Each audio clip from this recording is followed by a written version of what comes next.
All right, so let's get started by getting to know you. If you could tell us a little bit about, what tools or strategies have you found most effective in improving students' reading and or writing? If you don't mind sharing what your practices are, and also what do you hope to gain through today's webinar? So if you could share some of the ideas in the chat as we kind of warm up to get started, that'll be great.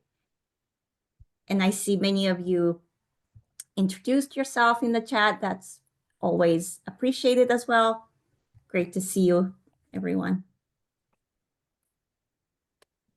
Let's see, what tools? Great. We have so many participants from different areas.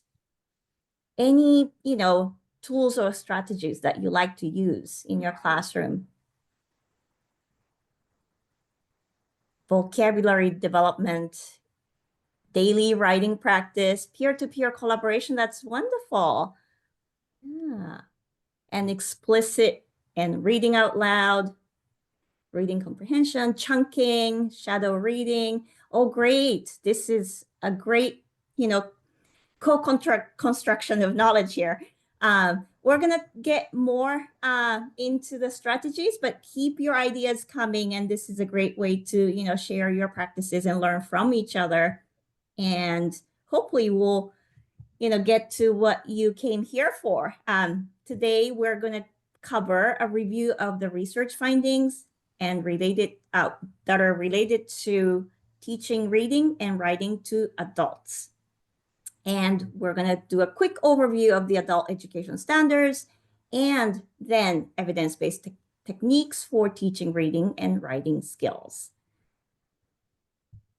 And the objectives are, by the end of this session, this is the goal, you will be able to identify at least one evidence-based strategy you will be able to use in your classroom for teaching reading and writing. And also you will identify challenges and potential solutions for supporting adults in achieving their literacy goals. Then discover more learning opportunities through CALPRO. So those are the 3 objectives we have for today. And now, without further ado, I would like to pass it over to our today's presenter, Kristi Reyes. Thank you, Kristi. Thank you. Welcome, everybody. So we're going to start off with what the research tells us we should be doing in terms of teaching literacy, reading, writing. So here is some of the research on teaching adults to read, okay? Students need extended reading practice, both formal and informal, meaning the academic reading that we typically teach, but also reading for pleasure is so important. And the text that we bring into our classroom should be varied in types or genres. And nowadays, with everybody carrying a phone around in their pocket, that we should include both print materials as well as online content. Our readers need to move from decoding to fluency. And some of you mentioned in the chat, one way to do that is guided repeated reading. We as teachers need to plan multiple exposures to target vocabulary. And teachers need to select texts worth reading.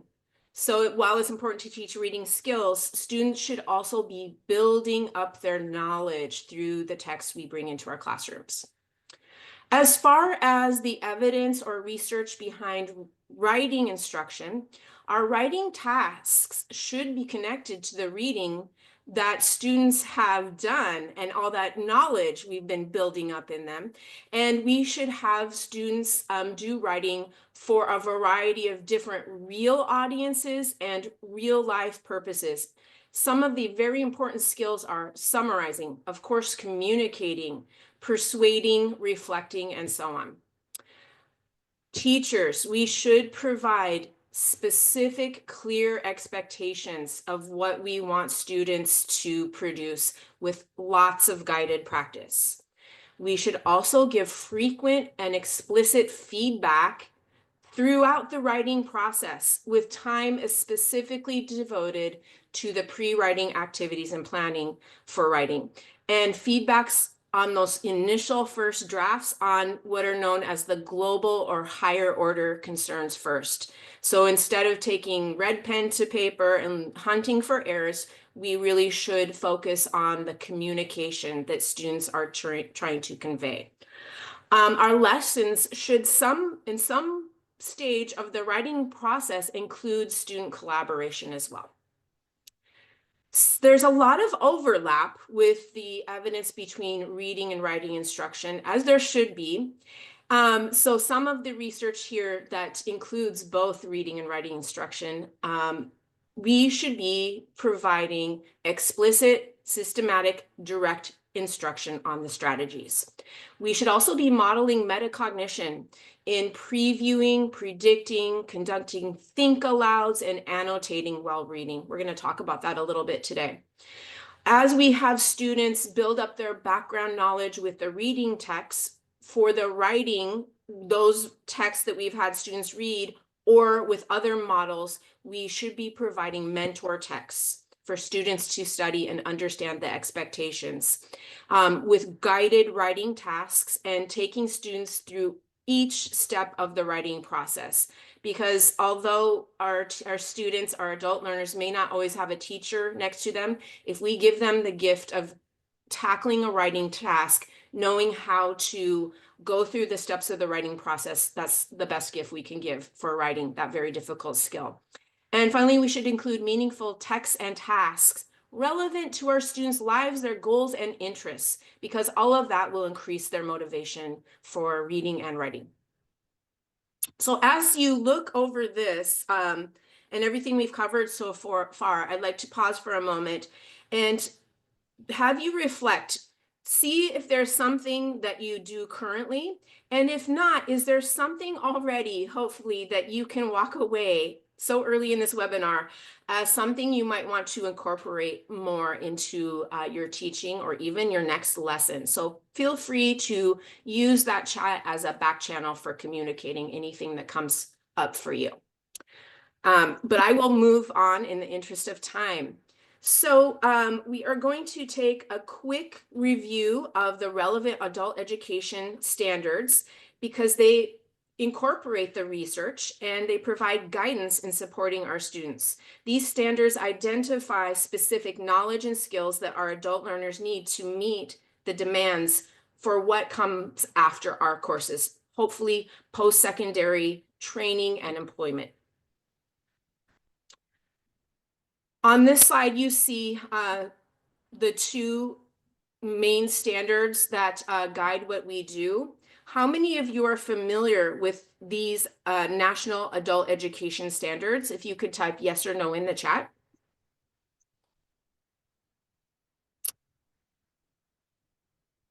Okay. This is very heartening to see because just a few years ago, many were not, and definitely do not feel bad if not. Here's another opportunity for you to walk away learning something new, if not. So these are the two major standards that relate to literacy instruction: the College and Career Readiness Standards, also known as CCRS, and the English Language Proficiency Standards, ELPS. The CCRS were formulated quite a while ago, and they call for more rigor in adult education to prepare our students better for college and careers. And the ELPS followed. They correspond to the CCRS, but they pinpoint the more language needs of our English language learners more precisely. The ELPS are considered like stepping stones to get students the language proficiency they need to tackle the CCRS. So when these both came out, there are really three key shifts that maybe you've heard of. They're built into both of these standards. The first shift, so on the left deals with reading, and on the right, the corresponding writing.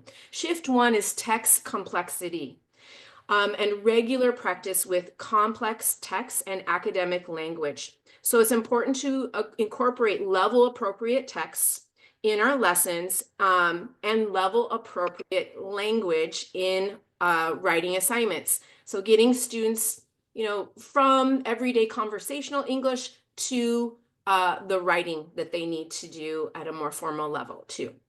So this includes instructional activities that promote the use of context-specific vocabulary and clearly stated expectations for incorporating the vocabulary then into their writing assignments. Shift 2, as you see, is focus on evidence. Reading and writing grounded in evidence from the text that we have students read.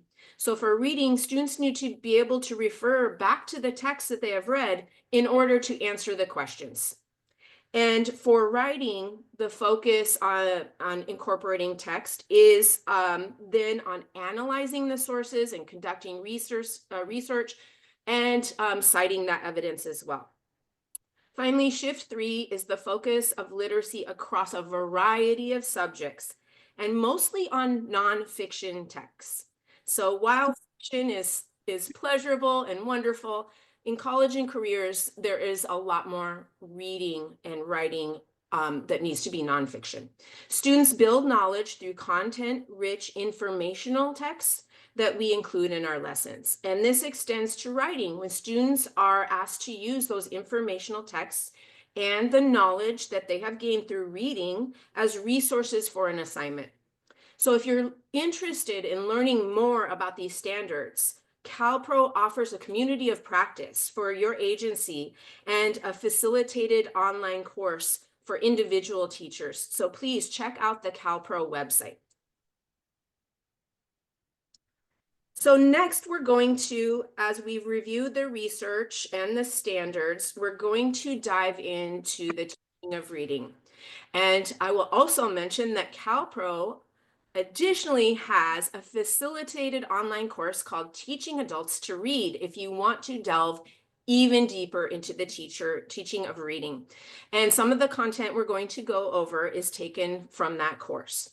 So let's turn to specific strategies for teaching reading and writing. So for reading, there are 4 essential components we teach, with some of them having priority and time commitment more than others, depending on your students' reading proficiency levels. Can anybody guess what the 4 components of reading are? If you could share in the chat. If you have any ideas. Great. Awesome. Okay. So you've already got a foundation. So I recommend this course to build on that. Yes. So you are correct. Those mentioned in the chat are some of the 4 components. So first we have alphabetics. That's the first component of reading. This is the set of knowledge and skills that support the abilities to turn printed words into spoken words that they represent, including phonemic awareness, which is the ability to hear and manipulate sounds of the language, and decoding, as some of you put in the chat, the ability to associate letters and letter combinations to the sounds they represent.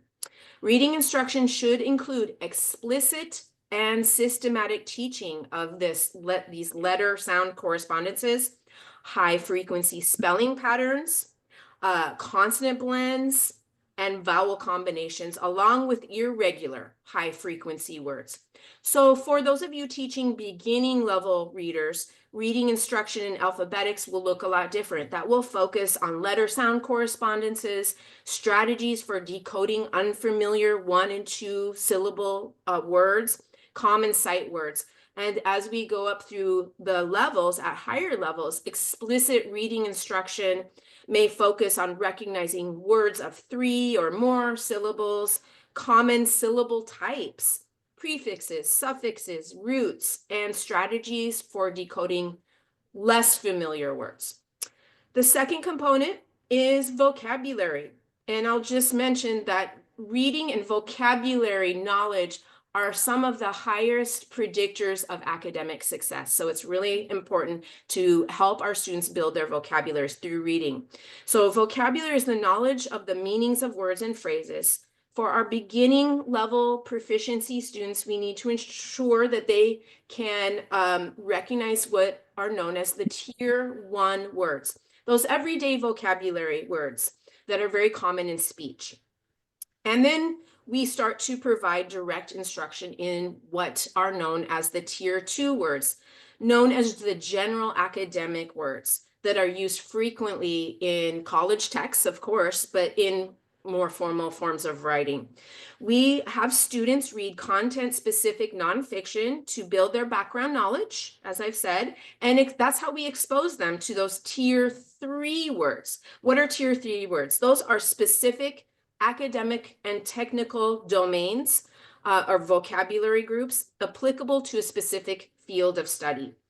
Students at the higher levels, also with the learning of vocabulary, learn prefixes, suffixes, root words again, and they're taught those strategies for vocabulary learning, such as using context clues, using their dictionaries, maybe their online dictionaries these days, online glossaries, thesauruses, and other tools and resources.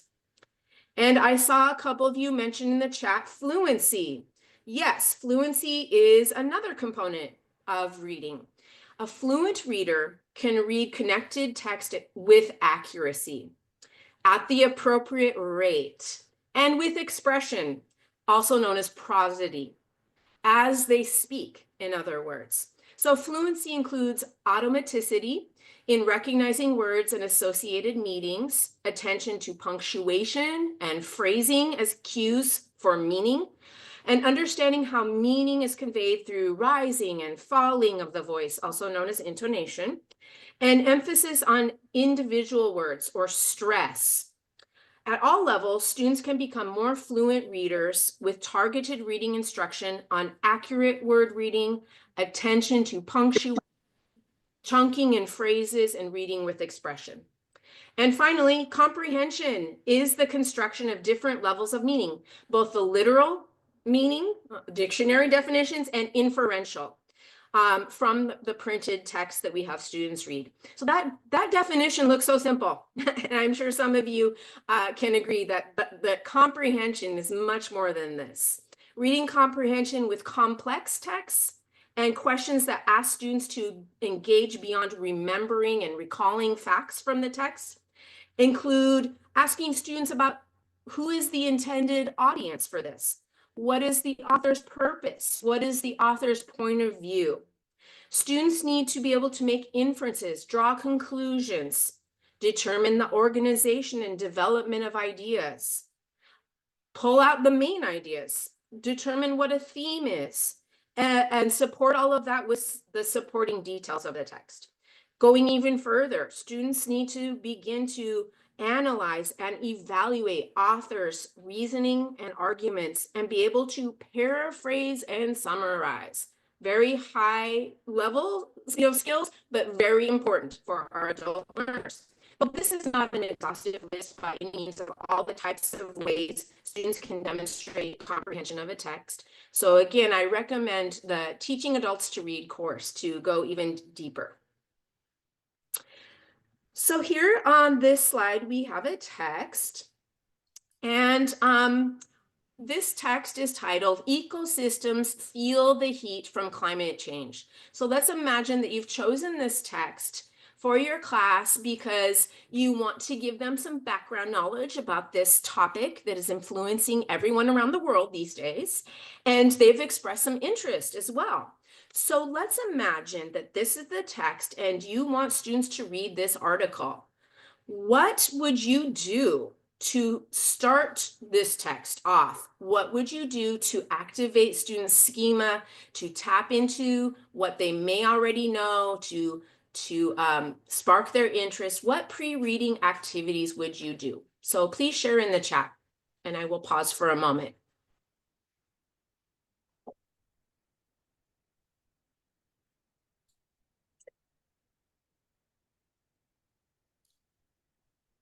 Pictures always work well, right?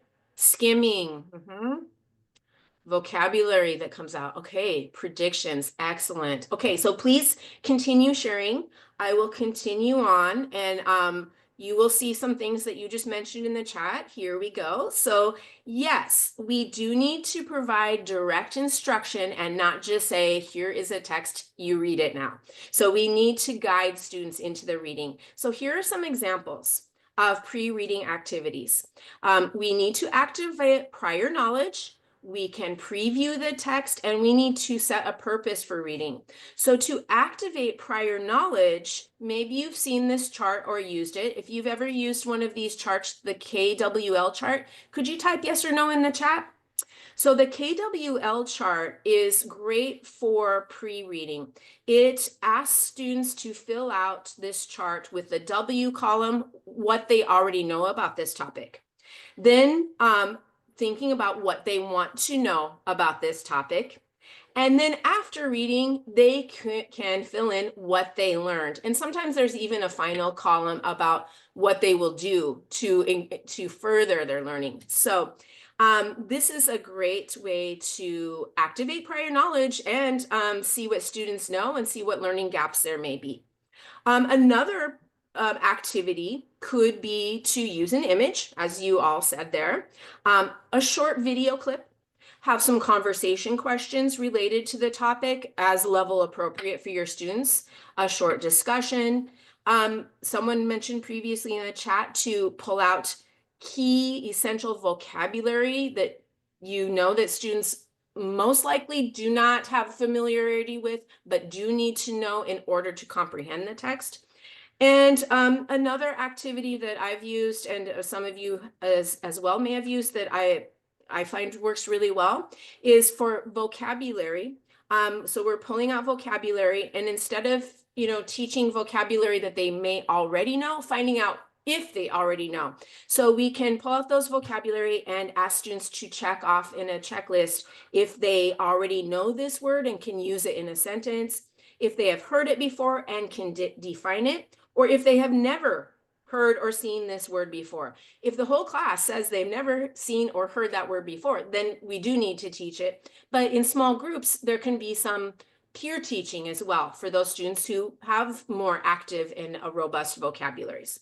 We can also preview text by looking at the text structure, looking at the title, subtitles, headings, using the format structure, looking at any bolding or italicized words, and kind of predicting and questioning why those may be in those sort of formats. Charts, tables, figures, and looking at all that and sort of making predictions.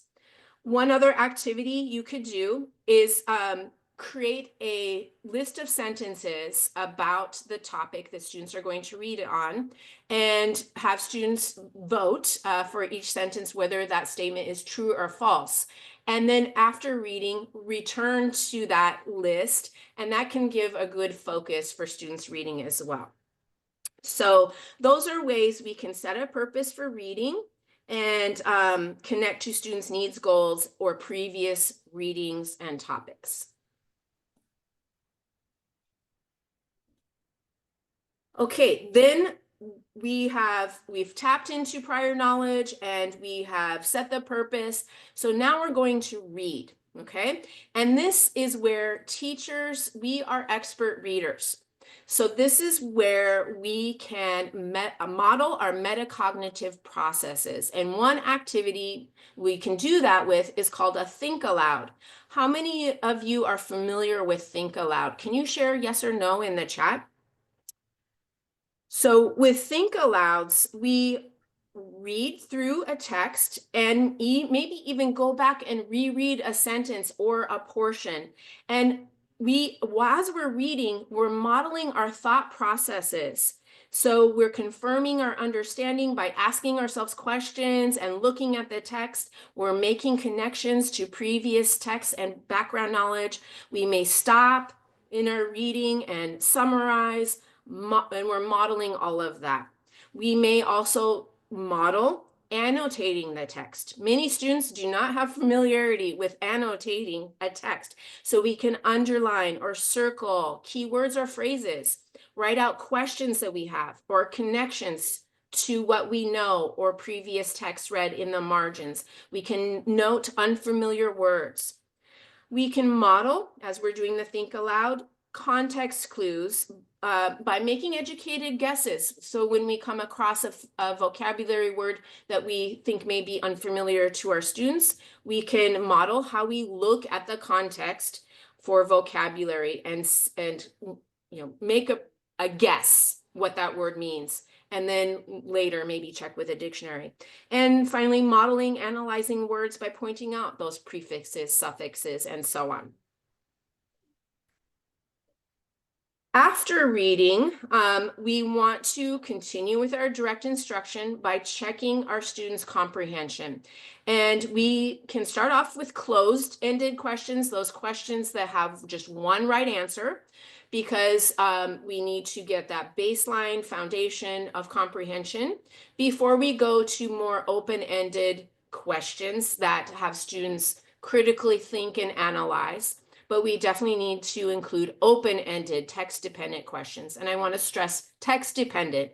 So while it's important, to have students personally reflect on their feelings, in college and careers, students need to go back to the text and use evidence from the text. We can have students in a one sentence or a short paragraph summarize what they have read in writing or orally. That's a very important skill. And post-reading, we can have a discussion. We can have students reflect on what they have learned, and we can do some extension and connection activities. So with that, graphic organizers are one tool that we can use for post-reading to have students organize their thoughts for that reflection piece. So we can have some discussion with some think, pair, share sort of questions, and then bring in a graphic organizer. So here are some different graphic organizers. A T-chart, that's really useful for comparing and contrasting two different items or topics, listing the pros and cons, advantages, disadvantages, fact, opinion. One we don't have listed here is Venn diagram, which I'm sure you're familiar with, the overlapping circles for comparing and contrasting, finding similarities and differences. Then we have the cause and effect, as you see, item B. We can have students outline processes, so the graphic organizer C. And we could also have students create timelines for things that they have read or story maps. And so you see D as a timeline. So let's go back to that article about climate change and effects on the ecosystems. What type do you think, even though you haven't read the whole article, do you think would be appropriate to use? What would be a good post-reading graphic organizer for students to use to consolidate what they've read about that text on climate change? You can type in the chat A, B, C, or D.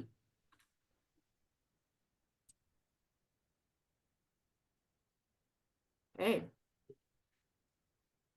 Okay, great. Okay, thank you, everybody. So you can find many different graphic organizers just by doing a simple chat or a simple search online. And there are definitely different educational websites where they have some that are pre-made as well. So we're going to pause there as we will be transitioning into the teaching of writing. Are there any questions or comments about those components of teaching, reading? Anything you would like to share in the chat, please do that now.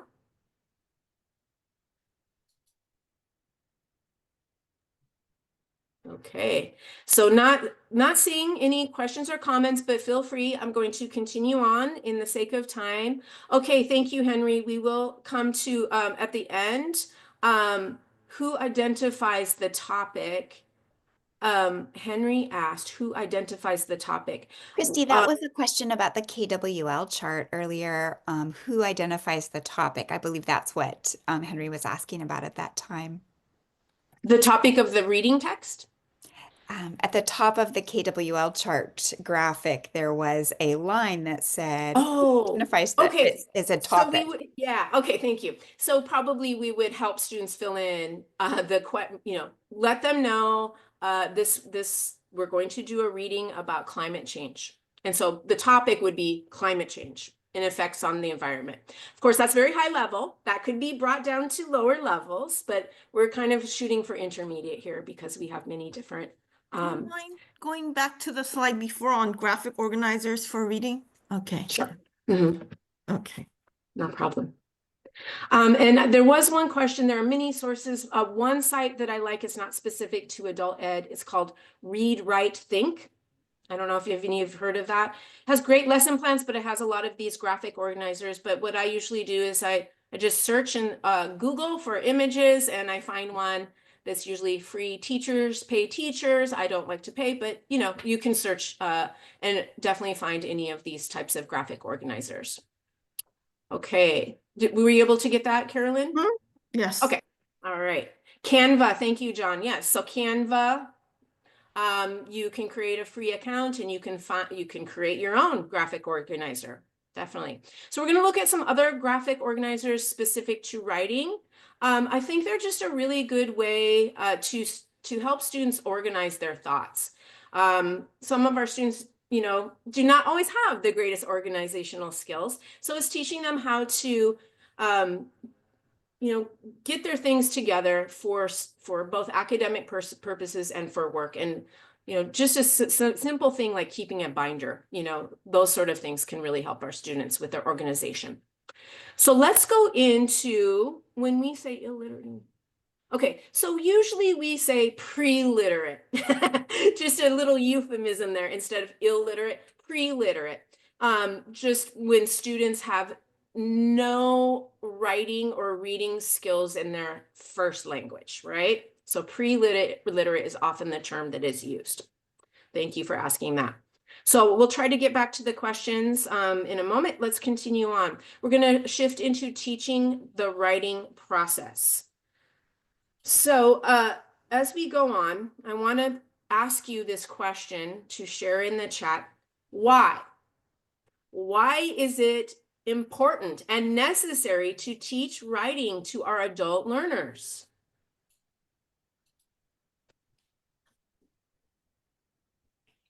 Why is this so important?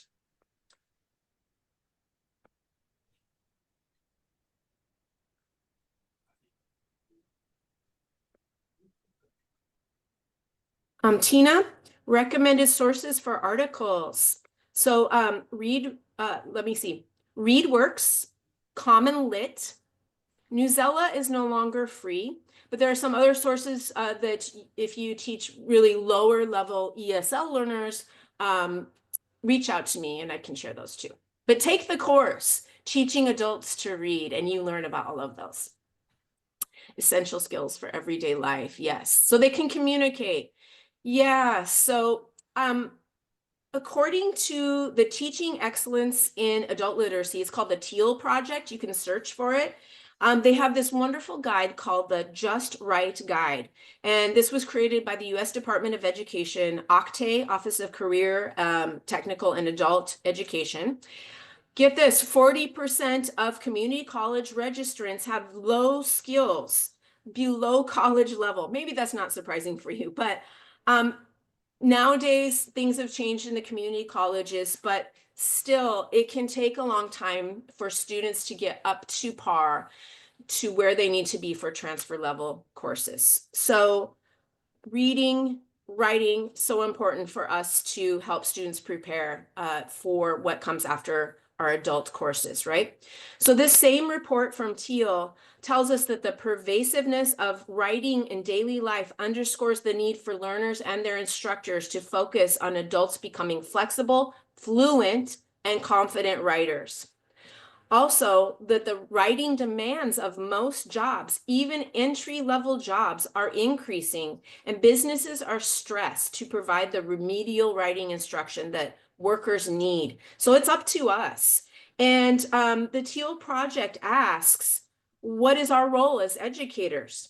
Here's what the answer is. Preparing adult learners for further education or work advancement requires that educators help learners improve their writing skills and increase their confidence in their ability to write and embrace the goal of writing well as a means of communication and expression.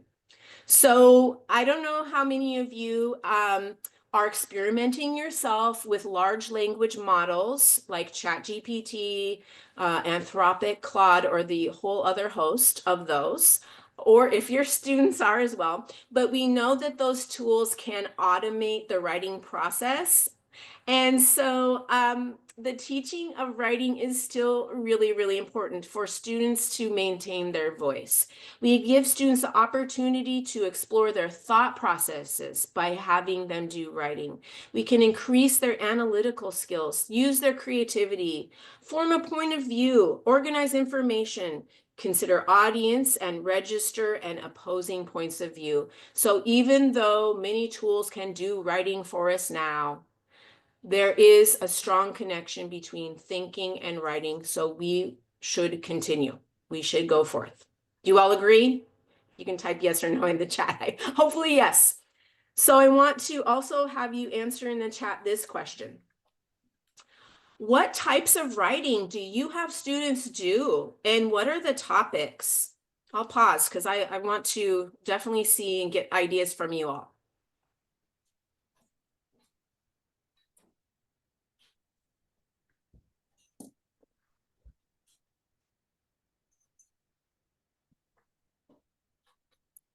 Paragraphs, essays. Okay. So please keep going on in the chat. I'm going to continue so we can finish on time. I won't read all of this to you. As Sachiko said, this will be shared with you if you have registered today. We can see on the left column that many of the different types of writing that we have students do in our academic settings.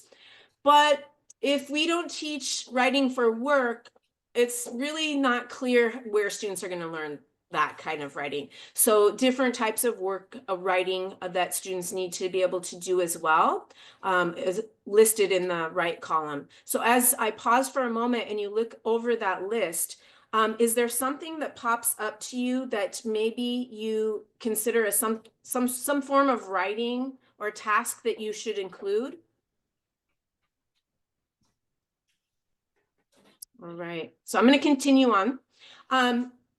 As far as teaching, let me get to where I am here, one moment. Teaching our literacy level students.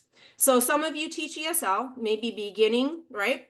And sometimes we think that, well, we'll leave that to later. Because they need to really get more speaking proficiency before they can be taught to write. But Parrish and Johnson in their text point out that we need to get students writing even in our lowest levels of ESL. They cannot wait. So here is a quote from their book. The skills learners need in order to transition successfully to higher levels or of education or employment should be integrated at every level of instruction, including our ESL classes, focused primarily on language instruction, right? So these two researchers affirm that learners' academic and workplace readiness skills, reading and writing, again, should be integrated even for our lower level students. So I'll just point out that we do have a course, facilitated courses on evidence-based writing instruction to delve further. But just really quickly, I want to mention that sometimes we focus too much a bit on the product when maybe we should focus a little bit more on the composing processes of student writers. So that's why it's really all the evidence points to teaching the writing process. So this process approach provides a way to think about writing in terms of what the writer does, planning, drafting, revising, and so on, instead of just what the product is. So we, focusing on patterns of organization, spelling, grammar, those things can come later, but we need to give students a process. So think about that. Why is that so important to focus on the writing process more so than on the product?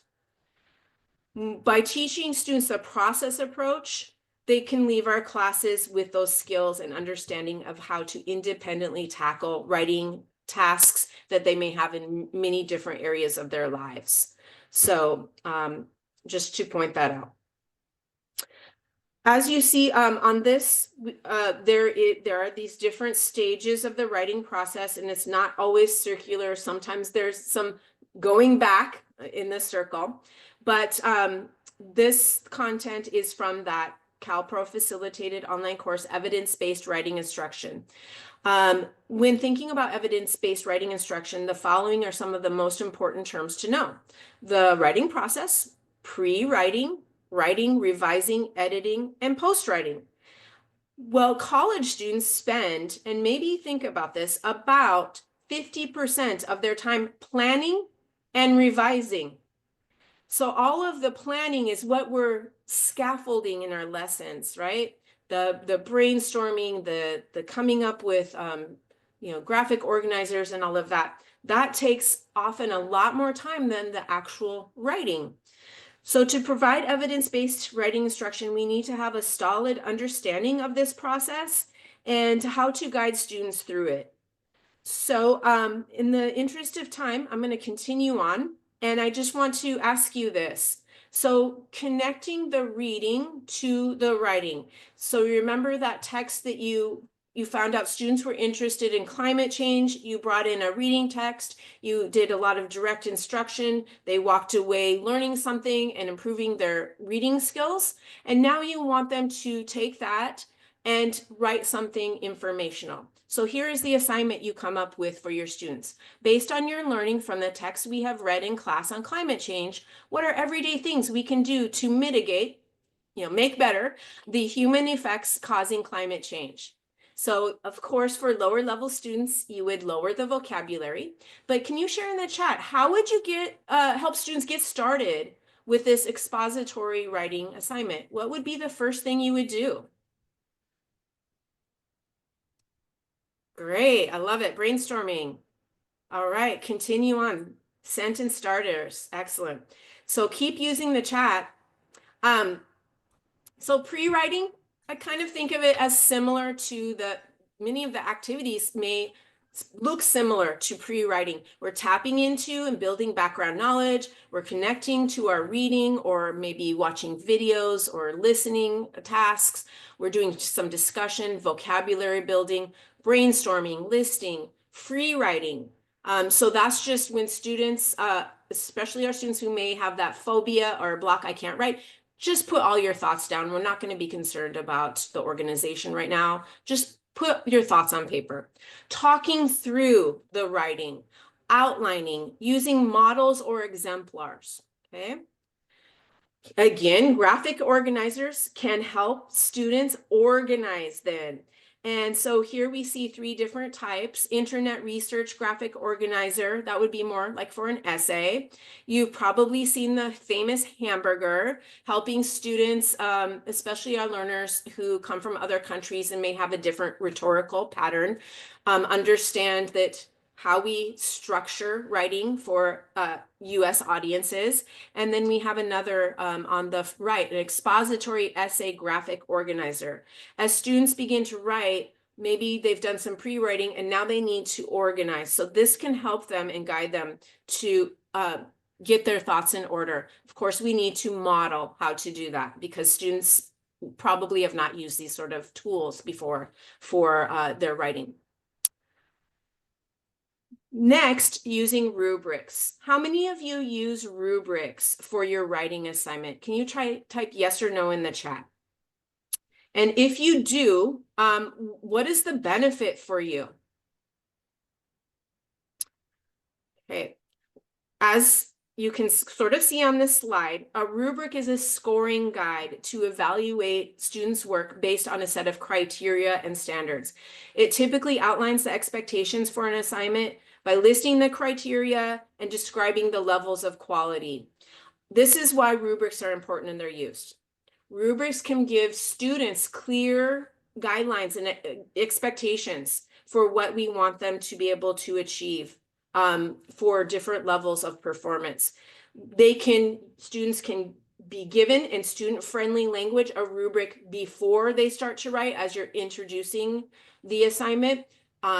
In the middle, as they're looking at their own writing or their peers' writing to see if they're meeting expectations and self-evaluate. And then we can use it at the end as well to provide summative feedback on what students did well and how they can improve. And I think probably all of you can agree that they keep us as teachers objective when we are giving that final feedback to students as well.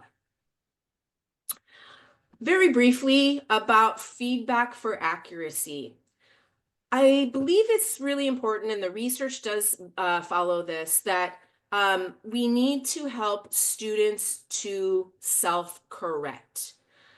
What do students gain from self-correction?